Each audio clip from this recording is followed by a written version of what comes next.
Hello, everyone. Thank you for joining us. My name is Rachel Parikh, and I am the Deputy Director at the Dunhuang Foundation.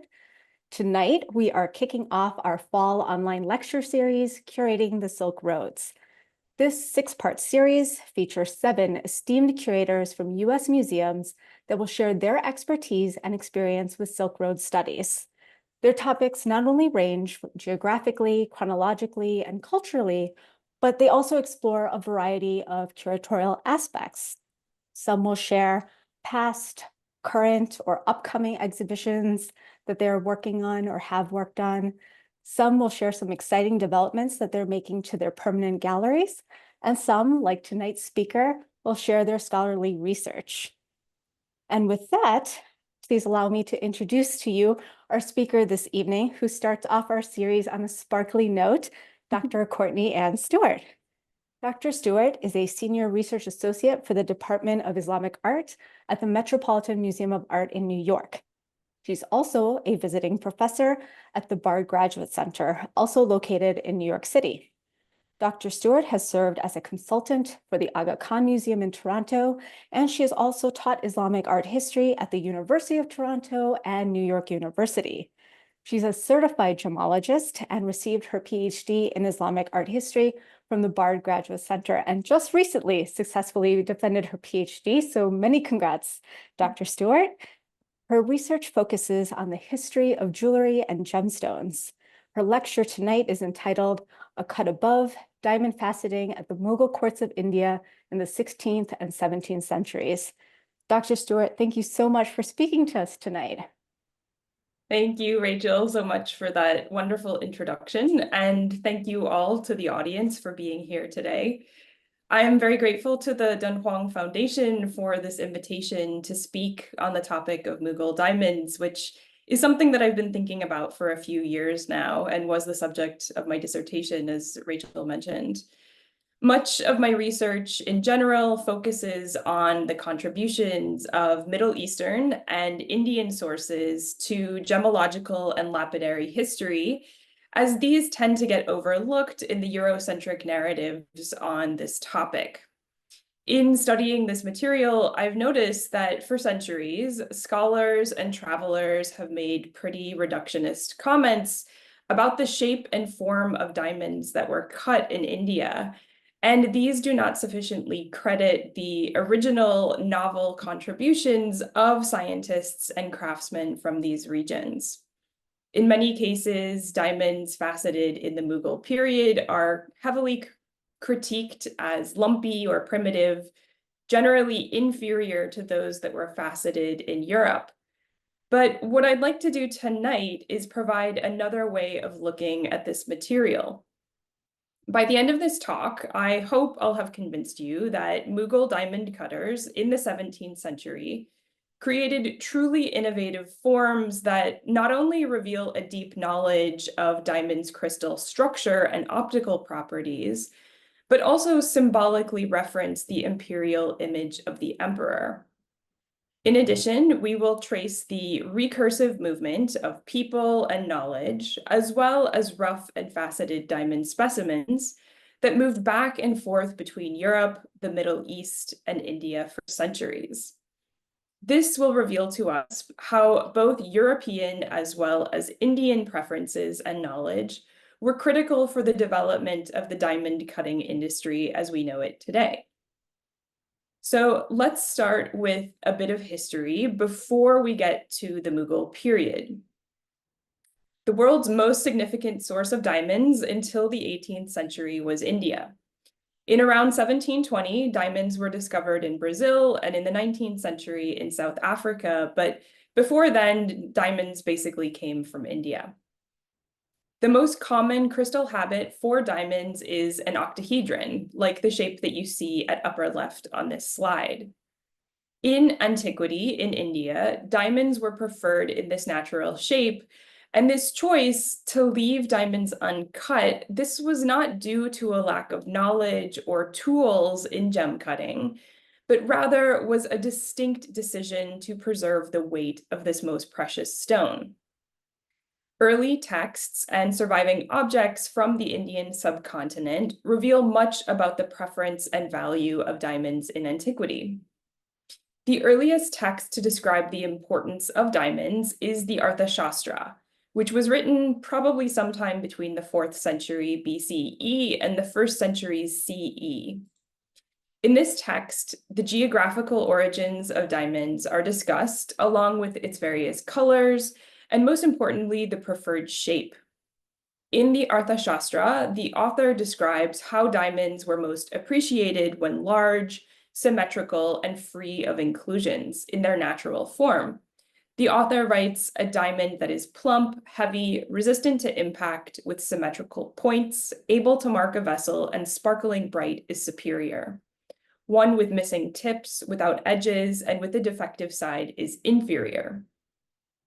Some diamond jewels have been attributed to this period, including a ring allegedly found in present-day Afghanistan, which has been dated to the 3rd century BCE. And that's this object here, which has a large ruby at the center, and then it's flanked by 2 of these octahedral crystals. Textual sources, including the Arthashastra, reveal that diamonds were circulating in antiquity and were traded abroad, producing revenue through taxes and duties. A diamond ring excavated in Rome at the upper right of this slide, dating to the first century CE, provides early evidence of this circulation. This jewel was discovered in the tomb of a young woman of Syrian origin and is the earliest securely datable diamond ring, as it was discovered in an archaeological context. Indian diamonds have also been discovered to the east in antiquity, proof that the trade of these objects operated in several directions. Excavations in China and Vietnam uncovered gold rings dating to the 4th to 5th century CE, which are set with Indian diamonds, and these are seen at the bottom of the slide. The desired characteristics of diamonds are further described in the Sanskrit text, the Garuda Puranam, which speaks of diamonds that have a high grade of clarity and are free of inclusions. Gods are supposed to dwell in the particle of a diamond whenever found which is possessed of a clear light shade and commendable features, is smooth and even at sides, and is divested of all threatening traits such as scratches, dot-like impressions, marks of crow's feet, or clouding impurities in its interior. These preferences for limpid, brilliant, inclusion-free diamonds traveled alongside the rough gems when they were exported to other regions, including the Middle East. 2 diamond rings set with beautifully limpid, natural octahedral crystals embody the standards of these aforementioned Indian texts and may be survivors from the Islamic world in the late medieval period. These rings are attributed to the 12th century due to their construction and an inscription that appears on the interior of one of them, reading the title of Sultan Muiz al-Din Muhammad bin Sam, a general from the region of Afghanistan who sacked Delhi in 1192, acquiring some of its finest diamonds. The medieval period in the Middle East was a flourishing moment of scientific knowledge about gemstones, thanks to the work of Al-Kindi in the 9th century and Al-Biruni in the 10th century. These polymaths wrote treatises on gemstones in Arabic, which outline methods of identifying and separating different gemological species, including methods that are still used to this day, such as the scratch test for hardness and the use of specific gravity. Al-Biruni traveled from Central Asia to India, where he taught himself Sanskrit and translated gemological texts into Arabic, compiling expertise from thousands of years. The gemological knowledge published by Al-Biruni in the medieval period was not fully understood in Europe until hundreds of years later, basically until the experiments of Robert Boyle in England in the 17th century. Among Al-Biruni's observations were the characteristics of trigons, triangular growth marks that appear on the surface of some diamonds. His observation of this detail reveals that he saw enough diamonds to be able to discern this feature, as not all diamonds contain trigons, but they are distinct to this gem. And again, this was not published elsewhere until the 17th century in England. And you can see the trigons on the skin of this diamond here. In the late medieval period, Venice was an important center for the diamond trade to Europe. Reaching Venice required both maritime as well as overland transport of the gemstones from India, as you can see in this map on the left. So there is, of course, the sea route from India into the Persian Gulf, and then overland trade, followed by further overland trade or through the Mediterranean. Venetian merchants settled in many cities along these paths, which allowed them to connect the trade routes from India to Western Europe. The volume of diamonds made available in Europe increased following the Portuguese discovery of the sea route to India in 1498, around the Cape of Good Hope at the southern tip of Africa. By the 17th century, trading companies from France, England, the Netherlands, and Denmark quickly joined these maritime routes, seeking access to diamonds and other luxury goods from the subcontinent. And you can see these sea routes in the map on the right. For many years, the best quality and largest gemstones remained in the possession of the Indian rulers and did not leave the subcontinent, and it was usually the smaller, subpar specimens that made their way to Europe. In order to improve the appearance of the diamonds that arrived in Europe, faceting was used to enhance the rough gem. In the late medieval and early modern period, the most common shapes of faceted diamonds were table and rose cuts, in addition to the octahedral shape that we've already seen. And I'll discuss these shapes more now. Table-cut diamonds are mentioned by the last 2 decades of the 14th century in France. This shape is obtained by grinding down the apex of a natural octahedral diamond and creating a square table at top, which you can see in the detail of this painting at left, as well as on the ring on the right side of the screen. The point of an octahedral diamond is the weakest area of the whole crystal, and this location would have been the easiest to grind and create a new facet, which is known as its table. So you don't actually cut a diamond, you grind it down, typically on a spinning wheel or what is called a lap. Diamond cutting is a bit of a misnomer, and probably this was intentional, as many trade secrets were. So how were diamonds cut or ground down in this period? By the middle of the 16th century, diamond cutting machinery was in the form of a mill, which can be seen in this German manuscript at the center of the slide. At the back, a large wheel is rotated by an apprentice, and this is connected to a belt, which causes a smaller disc or lap to spin rapidly, upon which the diamonds would have been polished. In Portugal and Italy, table-cut diamonds were also used as seals in the 16th century. In the collection of the Palazzo Pitti in Florence, there are at least 2 table-cut diamonds with the emblems of the Medici, which are seen at left and center, and one with the Portuguese royal coat of arms that you can see at right. The diamond with the Portuguese coat of arms was commissioned by Catharina of Austria for the enthronement of her grandson, King Sebastião I of Portugal, on his 14th birthday in 1568. And I thank Anna Estradas for pointing me in the direction of the excellent work of Hugo Miguel Crespo on this particular diamond. The Portuguese diamond is known through documentation to have been engraved by the Italian lapidary Clemente Birago. And I should note that inscribing diamonds appears to have been a European innovation, but inscribing gemstones with the names and titles of rulers had been an established practice in Islamic lapidary traditions since at least the medieval period. In the Fatimid text, the Book of Gifts and Rarities from 11th century Egypt, we have descriptions of such engraved gemstones with the names of rulers.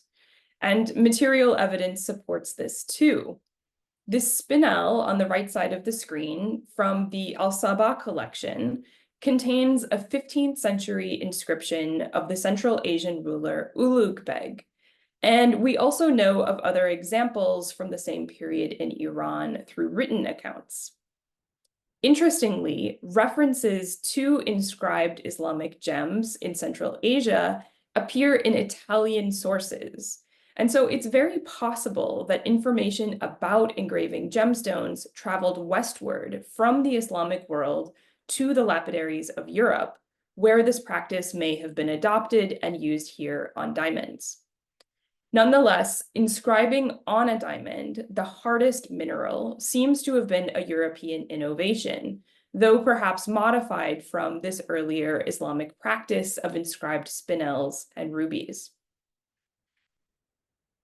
And while the rough diamonds were traveling westward to Europe, the practice of inscribing diamonds traveled back east to India. 13 years after the production of the Portuguese diamond, the first known inscribed diamond appears in India, with the name of Deccani ruler Burhan Nizam Shah II of Ahmednagar and the date of 1591. You can see this diamond on the right, and this is known as the Shah diamond. And Ahmednagar is located here just north of the Portuguese territory of Goa, which we can see on the map. The reign of Burhan Nizam Shah II oversaw an artistic flourishing in many media. On this diamond, the execution of the engraving is fluid, precise, and clear, revealing an expert knowledge of applying Persian calligraphic script onto hardstone. The Portuguese based in Goa regularly interacted with the royal courts of the Deccan sultans in the central Indian plateau during the 16th century. These relationships are described in letters and documents, where there are several references to the chief goldsmith of the Portuguese court, Diogo Vaz.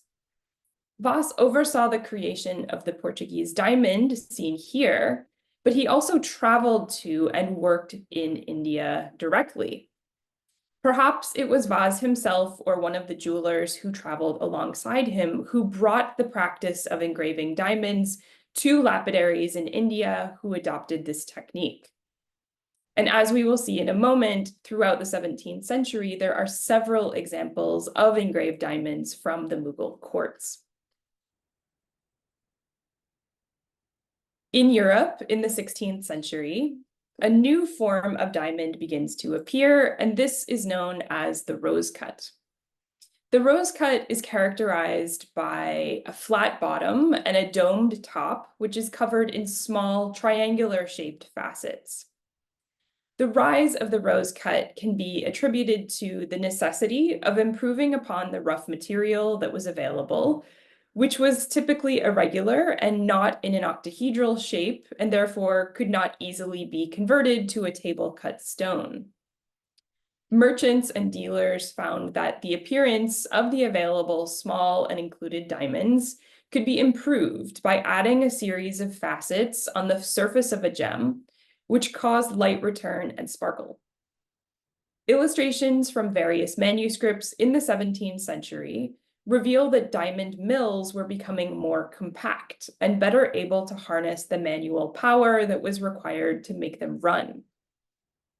In this illustration of a diamond polishing mill, a figure at left is the diamond cutter, who is examining a diamond that's stuck at the end of a dop or a stick, while a woman at right turns the large wheel to cause the smaller iron lap or wheel to spin at a high speed where the diamond could be polished. We see European rose cuts in the late 16th and early 17th century India as well.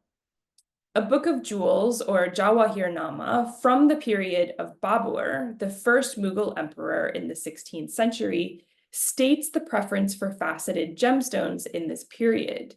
It states, although jewelers are agreed that the diamond is the king of stones, without cutting it, it has no beauty. So this is clearly a departure from the objects and manuscripts that I discussed at the beginning of this talk, which preferred uncut diamonds.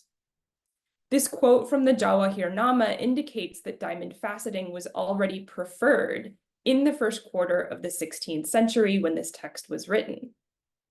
Two jewels in the Al Sabah collection in Kuwait, attributed to the late 16th or early 17th century Mughal India, contain rose-cut diamonds in a European style, and these are at the upper left and center of the screen. In addition, an early securely datable rose cut, seen in the black and white images at right, was faceted by 1612, and this was known as the Jahangir diamond. The flat, probably cleaved part of the stone has been inscribed with the names and dates of 17th century Mughal emperors Jahangir and later his son Shah Jahan, while the dome is covered with tiny triangular facets in a characteristic European rose-cut fashion.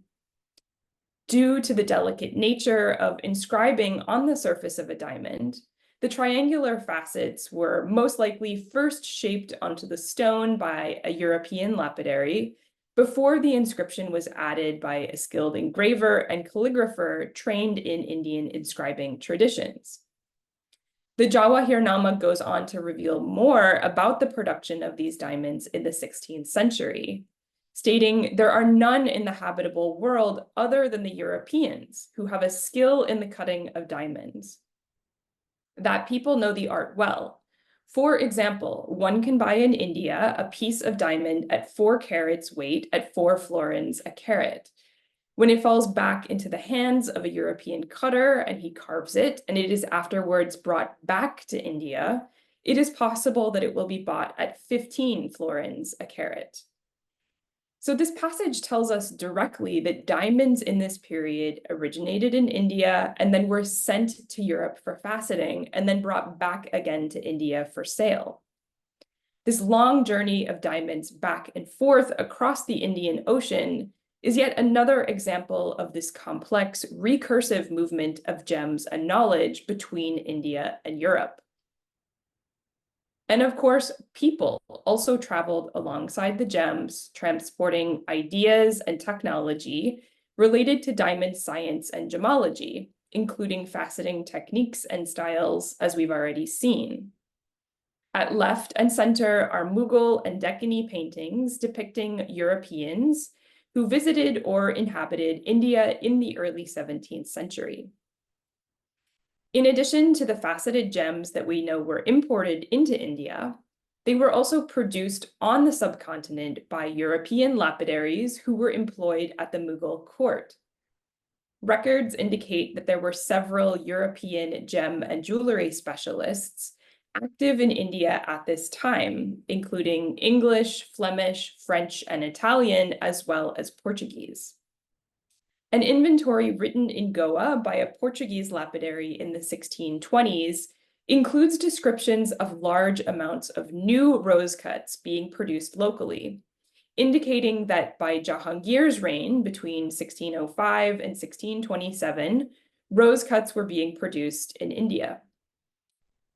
Descriptions from English officer Sir Thomas Roe and his crew reveal important details about the gem cutting practices at the court of Jahangir. Edward Terry, the chaplain of Roe, confirms that Jahangir employed Europeans to facet diamonds, noting so that the Jesuit congregations there are very thin, consisting of some Italians, which the Mughal entertains by great pay given them, to cut his diamonds and other rich stones. An illustration made for Jahangir from the 17th century so-called Gulshan album provides further evidence that Europeans were faceting stones in India using European-style mills.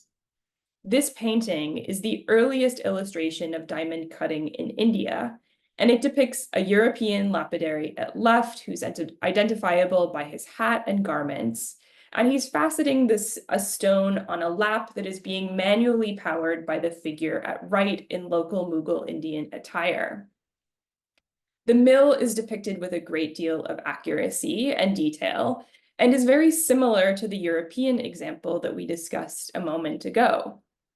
Of particular note is the tang, or diamond holder, on the left side of the lap that's being weighed down with a heavy piece of lead, which has been painted here in red. Sticking up around the outside of the lap are pegs, which are positioned to secure the tang in place as the lap turns. This detail reveals that this wheel was used specifically for faceting diamonds rather than other types of gemstones. An excellent resource for understanding diamonds in India during the 17th century is the writings and illustrations from French gem merchant Jean-Baptiste Tavernier, who made 6 journeys between Europe and India during his lifetime. The drawings that appear in Tavernier's travelogue outlining his voyages illustrate diamonds that were faceted at the Mughal court, as he specifically notes. They were cut in India or taillés aux Andes, as is written right here. Among them are several European-style rose cuts. The most famous rose-cut diamond from the Mughal court was a large, almost 300-carat diamond referred to simply as the Great Mogul, which you can see here. The diamond was later recut and it no longer exists in this form, but it's well known from descriptions and from this drawing. The diamond was faceted at the court of Shah Jahan by a Venetian lapidary, and while in its finished form, the diamond was quite large at 280 carats, according to Tavernier, the diamond cutter was actually fined by the emperor because he unacceptably reduced the size of the diamond by almost 2/3 from its rough. Tavernier describes the situation as follows. A large diamond, which is a round rose, very high on one side. The water is beautiful, meaning the clarity is very good. And it weighs 319.5 ratis, which are 280 of our carats. When Mir Jumla presented the stone to Shah Jahan, it was uncut and then perfected at 900 ratis, which are 787 carats and a half. If this stone had been in Europe, we would have governed it another way because we would have made good sections of it, and it would have remained heavier. It was Sir Hortensio Borgias, the Venetian, who cut it, for which he was so badly rewarded. For when it was cut, he was made to give 10,000 rupees, and he would have had more taken if he had had more. If Sir Hortensio had done his job well, he would have been able to get good pieces out of this great stone without hurting the emperor or having such difficulty polishing it. But he was not a skilled diamond cutter. Here, the European and Mughal opinions of what diamonds should look like clashed with dire consequences. Borgias, as Tavernier calls him, trained in the European tradition of regular facets and shape, and created what in Europe would have been considered a most beautiful specimen of a rose cut, with perfectly lined triangular facets tapering to a rounded top. Unfortunately, this required cutting off much too much weight and sacrificing this highly valued material, which is critiqued by both Shah Jahan as well as Tavernier. This episode in the mid-17th century during Shah Jahan's reign marks a declining interest, or perhaps even the beginning of an intolerance, of European diamond cuts on the subcontinent. So we've seen how European styles influenced diamond faceting in India in the 17th century. So now let's turn to some of the innovation in diamond cutting that originated at the Mughal court. One such novelty in the 17th century are thin, flat diamonds known as lask, which were a specialty of Mughal Indian lapidaries. This style of cut showcases a diamond that has excellent clarity and does not have inclusions. Diamonds of this type are exemplified by Tavernier's drawing of the so-called Great Table Diamond, which you can see at upper left, as well as the so-called Tavernier Blue, in addition to a few other smaller diamonds that are seen in the top row. Though these diamonds have large, flat facets, the overall shape is created using a different process than the diamonds that we've discussed thus far. Rather than being ground on a wheel, these stones are formed from cleaved pieces of diamond. Cleaving a diamond is facilitated by the natural variations in the crystal structure, as you can see in the drawing at upper right. In some directions, the carbon atoms in the crystal are closer together than others. This causes some directions to be harder and others to be more susceptible to breakage along a cleavage plane. A lapidary must know exactly where these weaknesses are before attempting to cleave a stone, or else the diamond can be modified in an undesirable manner, to say the least.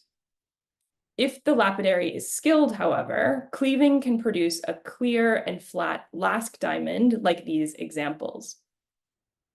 Tavernier, in his texts, specifically notes that Indian lapidaries are more skilled in cleaving diamonds than anyone in Europe.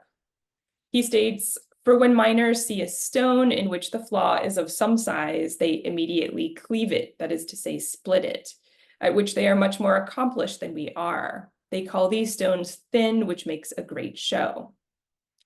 Today, cleaving is a lost art, as lasers, saws, and high-power wheels can manipulate diamonds in any direction. For centuries, however, cleavers were craftsmen with a specialized skill set who understood the structure and direction of a crystal by its shape, inclusions, and surface patterns. Examples of Indian diamonds of this flat, thin shape can be found today in the crown jewels of Iran in Tehran. This collection is made up of many generations of jewels, including objects that were taken by Nadir Shah when he invaded India in 1739 and sacked the treasury in Delhi, confiscating historical Mughal gems and jewels and taking them back to Iran, where they remain to this day. The Darya-e-Nur, or Sea of Light, seen at bottom left, is a large, pink, flawless diamond and is one of the most famous gems in the crown jewels. Other examples in the crown jewels of Iran are so limpid and free of inclusions that one can see directly through the stone as if looking through a glass window pane. In the case of lasque diamonds, these stones were prized not for the potential of their brilliance, but rather for their clarity and size, which is a rarity among diamonds. All of these stones on the bottom of the slide have been fitted with later Persian mounts in the azure type, or with an open back, which really highlights this style of gem. The term portrait cut for this type of stone refers to the manner in which these thin slices of diamond were used in jewels to cover a portrait painted on ivory or vellum or another material, and utilized in a European context. This does not seem to have been a practice in India. Such jewels are known in Italy, England, France, and Russia from the 17th until the 20th century, and these were often produced using Indian diamonds. At bottom right are such examples. The large asymmetrical diamonds atop these portraits of Russian Tsar Alexander I were likely faceted in Mughal India before making their way to Russian jewelers, probably by way of Iran.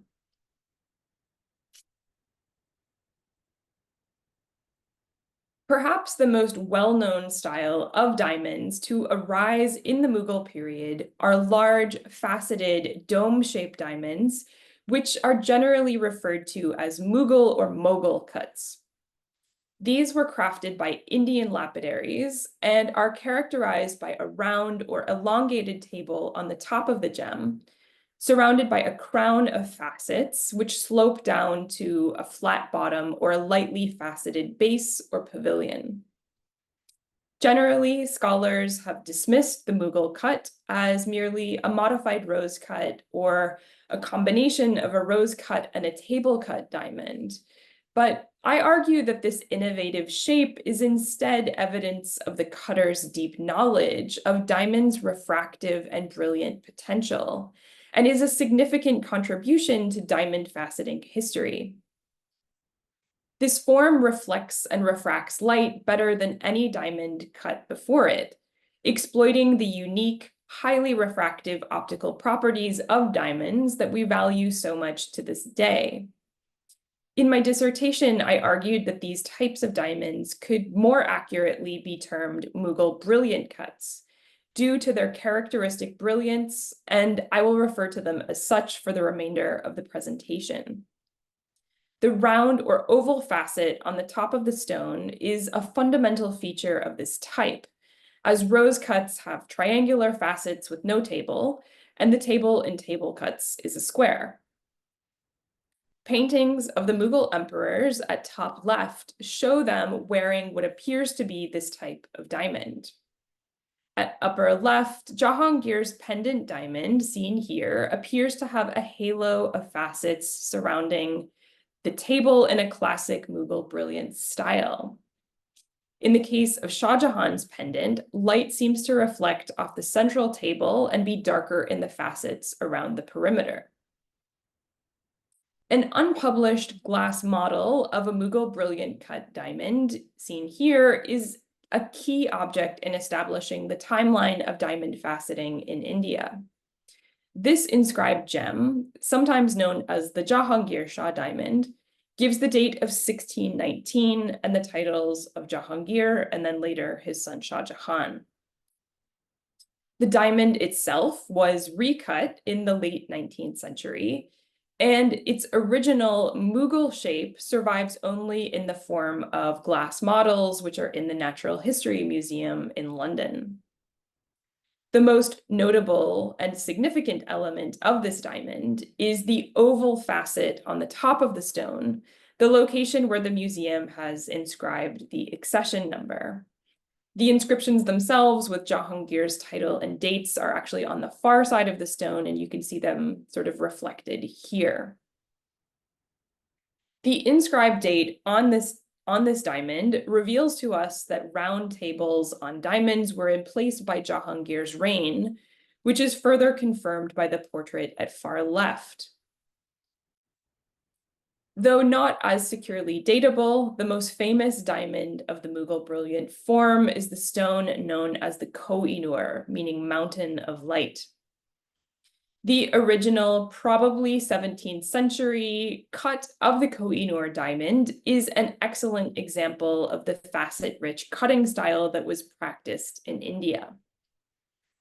Though also recut in the 19th century, there are ample illustrations, models made of glass and plaster, which allow us to study the original shape of this large, limpid diamond. The facet-rich style of the Koh-i-Noor maximizes light reflection and refraction, and some modern lapidaries and gem specialists have stated that the facet patterns on the Koh-i-Noor are significantly more complex and sophisticated than on contemporary European stones of the 17th century. Other Mughal brilliant cuts in the historical collections and in Tavernier's drawings are of a similar style. The Nasik diamond at upper right, for example, is in the form of a 17th century Mughal brilliant cut with a high, flat, and round table and a multitude of small, sloping facets that radiate towards a triangular outline and a flat bottom. Like the Jahangir Shah, today the original form is known only through glass models, which are in the Natural History Museum in London. The crown jewels of Iran contain dozens of diamonds faceted in a Mughal brilliant style. The Taj-i-Ma, or crown of the moon diamond at lower right, at 115.06 carats, is the largest unmounted Mughal brilliant cut diamond in the Iranian collection, and probably the largest in the world to exist in its original form. So how do we know that these gems were more brilliant, more sparkling than others? Light refraction in diamonds can actually be measured and quantified through software. In recent years, lapidary and historian Yoram Finkelstein recreated a few examples of Mughal brilliant cut style diamonds and also measured the light coming into them and returning from them. The diagrams here map the movement of light into the top and bottom tables, as well as various facets on the side of the gem. And this ray tracing reveals the highly refractive nature from all of these angles. Finkelstein's data reveals that Mughal brilliant cut diamonds maximized light refraction from many perspectives, making the light return or brilliance far greater than any cut before it. As diamonds best show their brilliance when in motion, this is very difficult to capture in photography, but videos show Mughal-style diamond here in rotation and illustrate its brilliance. So we've established that a significant innovation in diamond faceting of the 17th century was the opening of the stone with a round or oval table on the crown, which creates a window into the interior, and the radiating facets make the stone very reflective and bright and brilliant. But why did this change come about? What intrigued lapidaries to make this alteration in the 17th century? And why in particular was a round shape added to the top of the stone? The answer may lie in the wider visual language of the 17th century Mughal world referencing solar symbolism. The Mughal emperors were well known to have aligned their image with the central star in our solar system, the sun, and its deific associations. The symbol of the sun as divine light, in conjunction with the monarch, is found in the traditions of the ancestors of the Mughals, a dynasty that descended from the Mongol princess Alanqua, who, according to legend, had been impregnated by a divine light. During the reign of the second Mughal emperor, Humayun, in the middle of the 16th century, games at the Mughal court involved the ruler positioned on a gold-embroidered cloth representing the sun, and his courtiers would roll a dice and move around to spaces corresponding to various planets. Humayun's son Akbar was called His Majesty the Sun and the Son of Mighty Power, and upon his ascension to the throne, a historian at the time wrote of his divine luminosity, using the term diamond or almas to reference the bright, powerful, and sharp qualities of the emperor.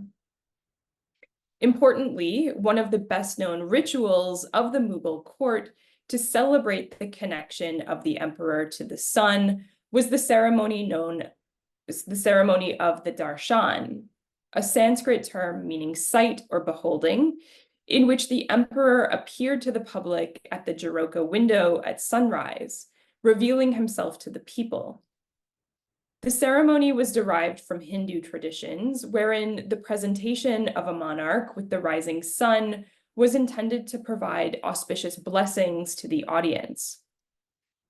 During the sunrise ceremony, the many subjects of the emperor, both Hindu and Muslim, would attend and offer prayers to the Sun King. A 17th century historian at the court describes the scene.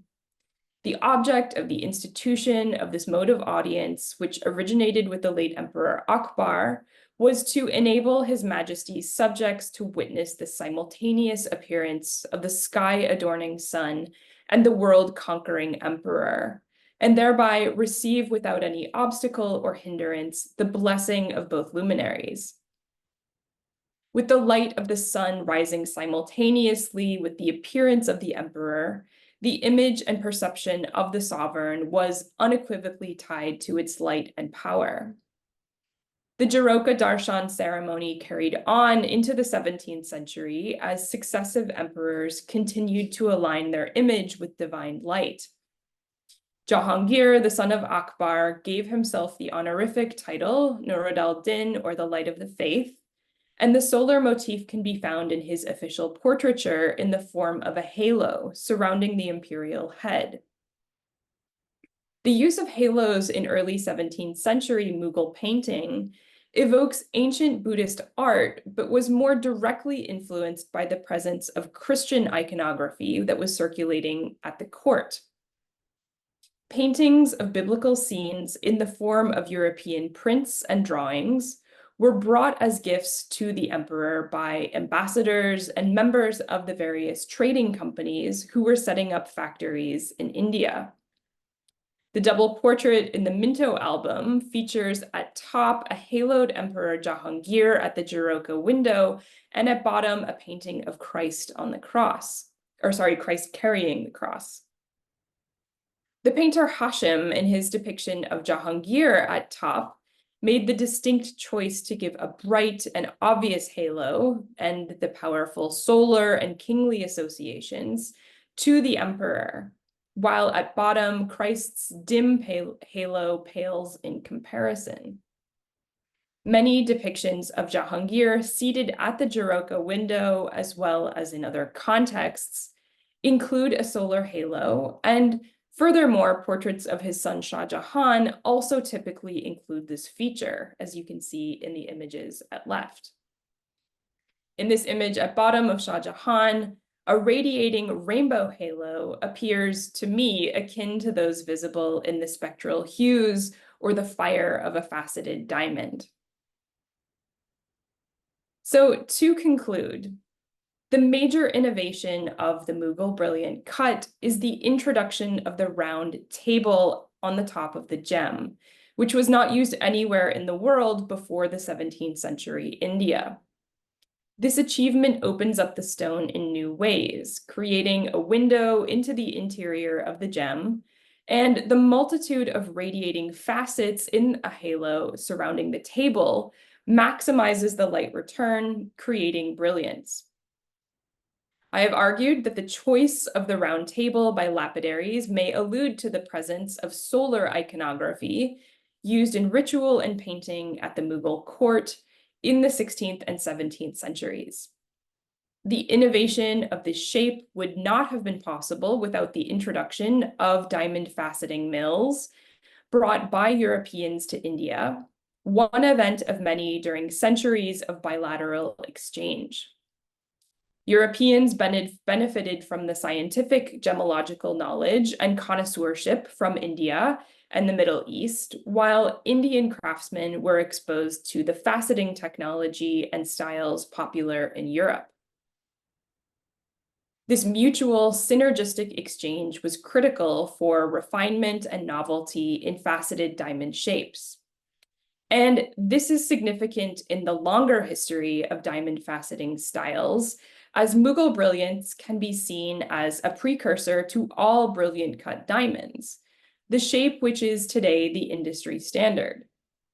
The brilliant shape, as compared to the rose or table cut, can be classified as having a central table as well as distinctly placed crown and pavilion facets. Tavernier's illustration depicts diamonds that were cut at the Mughal court. So this is from the English translation of the text. Earlier, we saw the French translation. This entire lot of diamonds were sold to French King Louis XIV in 1668. And it appears that these faceted Indian diamonds then inspired new forms in Europe. Following the arrival of these diamonds in France, newly faceted stones on the subcontinent can be found that resemble those cut in India. So we know with certainty that this diamond at upper left was faceted at the French court in 1673 into the shape that you see here, which some people have identified as the earliest securely datable brilliant cut in Europe, which is known as the French blue. Pear-shaped brilliants like the Dresden green and the Condé diamond seen here are also evocative of the Mughal brilliant pear shape seen in Tavernier's drawing. And this diamond on the right has a faceted pavilion, or bottom part of the stone, in addition to its Mughal brilliant top, a shape that's later seen in the Pitt Regent diamond as well as the Wittelsbach.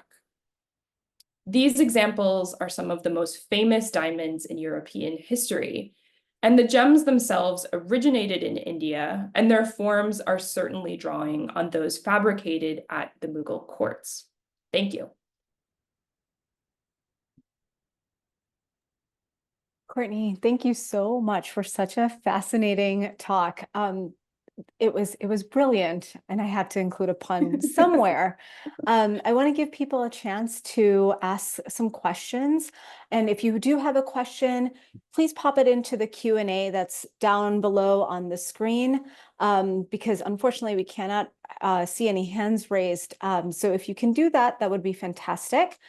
While we're waiting for some questions to come in, I have a question which actually has to do with the slide that you have up on the screen.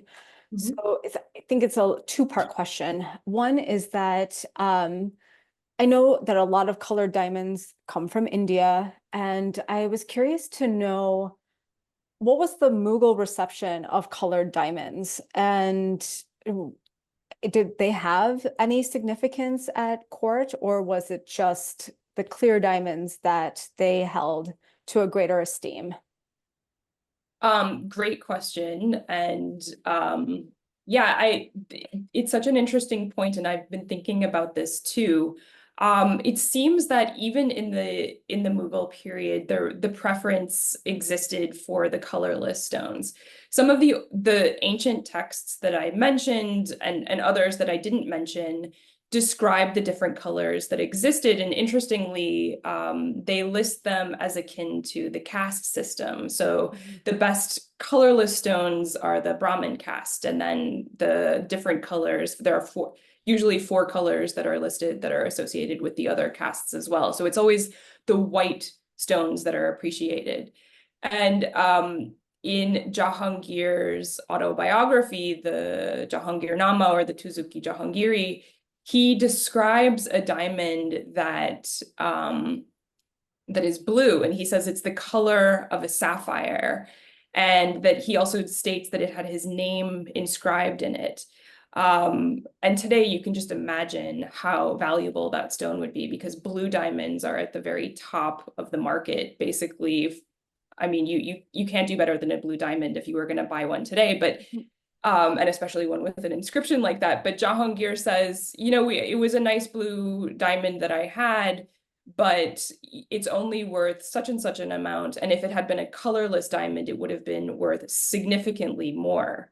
So they were valued less. They were valued less in that time. And with that particular diamond, Jahangir ends up giving it to Shah Abbas. So he doesn't even want to keep it in the collection. He gives it away as an imperial gift. So it does make me wonder that, some of these European stones, which are quite sizable, I didn't put the carat weights on here, but these are, tens of carats, these diamonds, faceted. So the rough would have been even larger. I wonder if part of the reason that they left India when they did is because they were still considered to be kind of less valuable at that time in the late 17th century.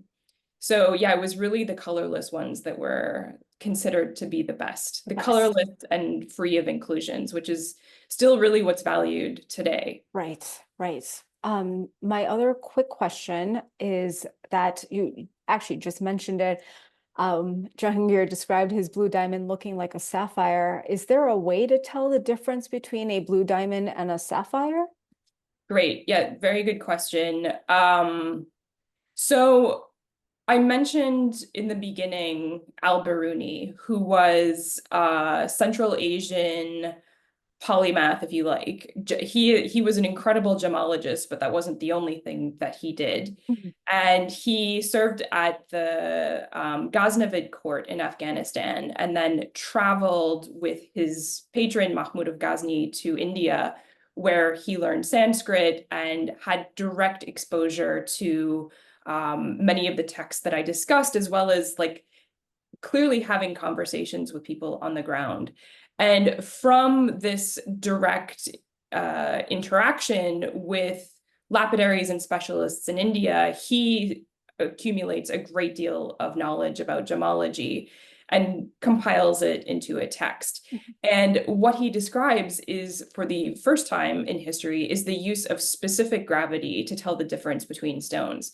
The easiest way that you would be able to tell a blue diamond from a sapphire would be to scratch it, to try and shape it. All gemstones in India and most parts of the world were shaped using corundum, and corundum is sapphire. So it's ground up sapphire, not gem quality. if you try to use corundum to shape a diamond, it simply won't work. Right. You need to use diamond powder in order to polish diamond.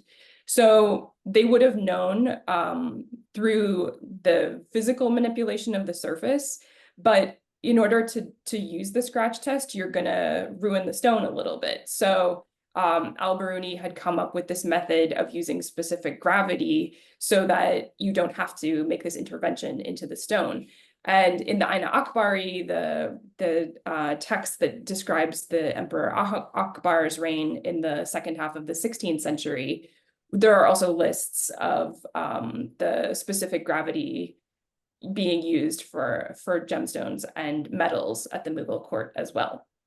So that's how they knew the difference. And long before that was established in Europe, which I think is a Yeah, really important point too. that's very cool. We have a couple questions that are kind of similar. Where were all of these diamonds mined and how was it done? And where were they mined in India? And do they still mine diamonds in India? So the original discovery of diamonds in India came from what we call alluvial mines. So this means rivers and waterways that transport diamonds from their kimberlite pipes, which is where they explode into the earth, and then they travel by water and through landslides and things like that. So it's more of a natural way to come out of the earth. By the time they were much more profitable, and looking specifically at the 17th century, they were mined in a much more destructive manner, which required, really terrible conditions for the miners and thousands of people that were involved in this very physically taxing, difficult method of extracting things with crowbars and other very, intense tools. And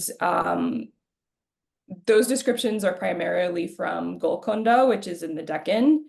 However, diamonds were discovered in other parts of India as well. So I think that there were probably pipes in the north that were never excavated in this manner. And as to whether diamonds are mined in India now, the last time that I looked into this, the company, I believe it was Rio Tinto, did a survey of the diamond mines in India and found that there were actually sites that could be fruitful for excavation, but they decided not to do it at that time. And this was maybe like 5 years ago when I looked into it, because it was going to be too destructive to the environment. So we don't know what lies beneath, but the decision right now seems to be to not pursue mining in India at the moment. Hey, our next question, we have quite a few, so I want to make sure that we get through them.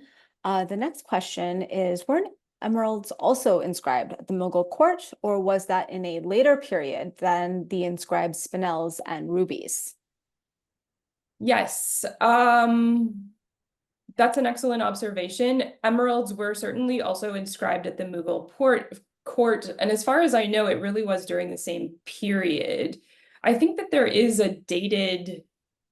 might be a dated inscribed emerald in a collection, maybe in Qatar. Don't quote me on that, but I think that there's one that has a more specific date to it, and it's from the 17th century as well. So when we think about these inscribed emeralds, which usually have verses from the Quran inscribed on them, they are typically associated with the 17th century, and this is also supported by paintings. So we have illustrations of emeralds holding these, of emperors holding these big emeralds in paintings. So yes, really the same period. And then spinels and rubies. There are fewer inscribed rubies. In fact, I can't think of any, but confusingly, sometimes when you read about inscribed red gemstones, they're described as rubies. For a long time, these spinels and rubies were mixed up, but spinels, as in the example I showed you, we know at least from the 15th century. The Book of Gifts and Rarities describes a red ruby, so it's referred to as a yakut, and that's from the 10th century. So that's the earliest example that I know of, but we're not sure if it was a ruby or a spinel. Thank you. So my next question actually comes back to my question. Do colored stones occur naturally? Yes, they do. So, as many of you probably know, diamond is carbon. It's basically pure carbon. And the impurity of the introduction of other elements, for example, boron, is what causes diamonds to be blue. So, they are absolutely naturally appearing in these really spectacular colors, and each of them have different reasons that they have these different colors. With green diamonds, it's through natural irradiation that comes from the earth. With the pink diamonds, I can't remember why they appear in this form, but they are absolutely natural. Yes. Great. Next question. Can you offer any other citations concerning the misnomer of diamonds being cut rather than ground as further examples of maintaining trade secrets? This is such a good question. I see this term being used all the time, that it's a diamond cutter. Cut. Yeah. And it's just, not until like the 20th century when we start getting lasers and things like that, is that really what's going on? Or maybe with some of the really high power saws. But in terms of specific citations, I probably have many and can share them with you. But I think my theory is that of the trade secrets. And I see that this question is from John Hadelberg, and I think that we had a conversation about this as well, and probably more to say about it. So thanks, John. Yeah, and I should also mention that the lecture has been recorded. We're going to put it up onto our YouTube channel. So if Courtney has any further citations that she would like to share or articles, we'll also put that into the information for that lecture. So stay tuned. We'll announce when Courtney's lecture is up on our YouTube channel. And we have one more question, and this question is applied more to our current day. So we talked about how diamonds were taken from India to Europe to have them cut and then brought back to India. And Jennifer is curious to know if in our current times, where are most diamonds cut slash designed, and how with modern technology that impacts where most of these cuts are made. Yes, so it is actually, India is still a primary place for diamond cutting, and for a long time it was diamonds that were coming from Australia that were being taken to India where they were cut. So that is still a major center for the production of rough diamonds that come from other places in the world as well. In addition to India, in Surat, especially specifically New York City cuts diamonds. Stones are cut in Antwerp. Stones are cut in South Africa. Stones are cut in Israel. So there are actually many cutting centers today, and yeah, so there's many places, and the main shape that is, really the industry standard is the brilliant cut, and hence my interest in the origins of the shape. Yeah, it's Thank you, Jen. fantastic. Well, Dr. Stewart, thank you so much for your time this evening and sharing such an insightful and, again, brilliant presentation. I'm going to strongly encourage you to publish your dissertation so that all of this fantastic information is far and wide. And thank you all for joining us this evening. I just want to quickly mention that our next lecture is on Thursday, September 26th with Dr. Catherine Paul, the Virginia and William M. Spencer Curator of Asian Art at the Birmingham Museum of Art. She will be presenting her lecture entitled When Silver Surpassed Silk, Continued Maritime Trade in the 19th Century. We'll be sending out an announcement through our newsletter and also on Instagram. And to subscribe to our newsletter, just head over to our website, dunhuangfoundation.us, go down to the bottom of the page, and you can enter your information there. And with that, I want to thank you all. And once again, Dr. Stewart, thank you so much for such a wonderful talk. And I hope you all have a wonderful evening. Thank you. Yeah. Bye-bye. Bye, everyone. See you next time.